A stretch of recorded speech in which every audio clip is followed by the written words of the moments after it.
সিলেটে একটা বক্তৃতা দিয়েছিলাম, উনি আমাকে জড়ায় ধরছিলেন।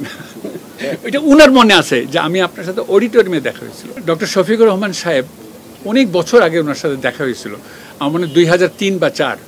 আমি হার্ট সার্জারিতে ওসমানী মেডিকেল কলেজ সিলেটে একটা বক্তৃতা দিয়েছিলাম, উনি আমাকে জড়ায় ধরছিলেন। এটা উনার মনে আছে যে আমি আপনার সাথে অডিটোরিয়ামে দেখা হয়েছিল। তখন ফরেন অর্থমন্ত্রী ছিলেন সাইফুর রহমান। তো যাই হোক, অনেক লম্বা গল্প, অনেক ফিনান্স মিনিস্টার, এবং তারপরে বহু অকেশনে দেখা হয়েছে। হঠাৎ করে শুনলাম যে টেলিভিশনে যে উনি বক্তৃতা দিতে গিয়ে পড়ে গিয়েছিলেন। তো তখনই আমার পাশে যে ছিলেন, আমি বলছেন ইসিজি করা উচিত। কেউ যিনি ব্লাড প্রেশার দেখতেছিলেন, সব দেবার টেকিংকে। ডাক্তার শফিকুর রহমানের সাহেবের মতন একজন ব্যক্তি, রাজনৈতিক পরিচয়, ডাক্তার এবং সমাজসেবী এক ভদ্রলোক, যিনি যাকে ডাক্তার সমাজ খুব ভালোভাবে চিনে।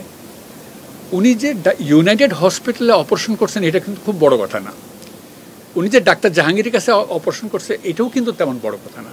সবচেয়ে বড় কথা যে উনি বাংলাদেশে অপারেশন করছেন, that is the main thing. এই কনফিডেন্সটা উনি আমাদের উপরে পেয়েছেন, এইটা হলো সবচেয়ে বড় জিনিস। যে উনি চিন্তা করছেন যে আমি বাংলাদেশের ডাক্তারের কাছে করব। দেখবেন যে অনেক বড় বড় লোক, আমাদের পার্শ্ববর্তী প্রেসিডেন্ট এসেছেন, দেশেই অপারেশন করে, এবং দেশে অপারেশন করাতে কি হয়, বাংলাদেশের মানুষের ভিতরে বা সেই দেশের মানুষের ভিতরে জাগ্রত সৃষ্টি হয়, এবং এইটা ডাক্তার সমাজকে অনেক প্রবলিত করে, অনেক ইনভলভ করে।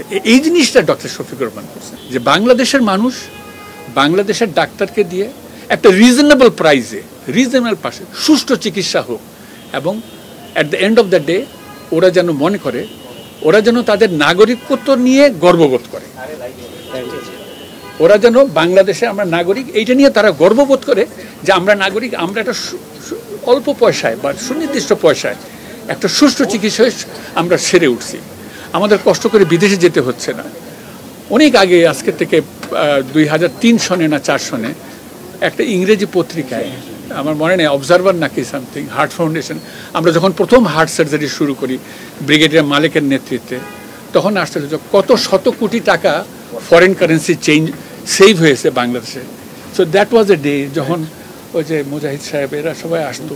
তো আমার কথা হলো যে এই আস্থাটা আমাদেরকে দেখা উচিত। যদি বলি ব্যবসায়িক দিক দিয়ে, health industry is a very big industry. এটা অনেকে বোঝে, অনেকে বোঝে না। আমি সাধারণত এরকম ইয়েতে আসি না, কোনো লাইভ শোতে আসি না, কিন্তু আমি এটা বলবো যে বাংলাদেশে এখনও ইউনাইটেড হাসপাতালের মতন বা এভারকেয়ার হাসপাতাল, ঢাকা শহরেও যদি 10টা হাসপাতাল হয়, রুগী শেষ হয় না।